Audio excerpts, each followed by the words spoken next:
چلایا اور ساتھ ان کے خیال محمد بھائی اور باقی جو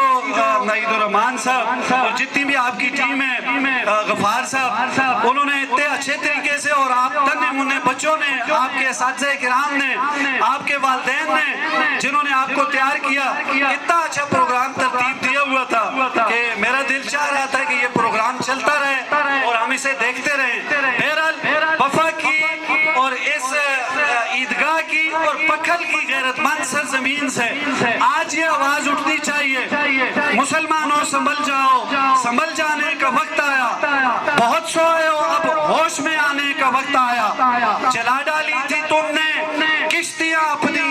اندلس کے ساحل پر، مسلمان تیری تاریخ دہرانے کا وقت آیا، جہاں سے چلے تھے تم 313 مسلمانوں،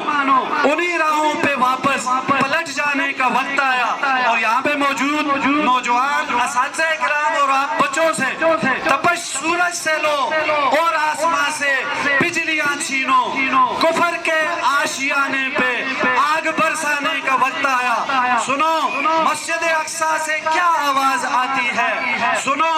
روزہ اطہر سے کیا آواز آتی ہے، مسلمان میری حرمت پہ کٹ جانے کا وقت آیا۔ آپ کا بہت بہت شکریہ۔ راشد خان صاحب، آپ نے ہمارے دلوں کو جیت لیا۔ نسبت مصطفیٰ بھی بڑی چیز ہے، جس کو نسبت نہیں اس کی بخشش نہیں، خود خدا نے نبی سے یہ فرما دیا، جو تمہارا نہیں وہ ہمارا نہیں۔ ماشاءاللہ راشد خان صاحب فصاحت اور بلاغت کے بادشاہ آپ کے ساتھ مخاطب تھے جناب راشد خان سوادی صاحب، بہت بہت شکریہ آپ کا، اور انشاءاللہ آپ کے لیے ایک وسیع پروگرام ہم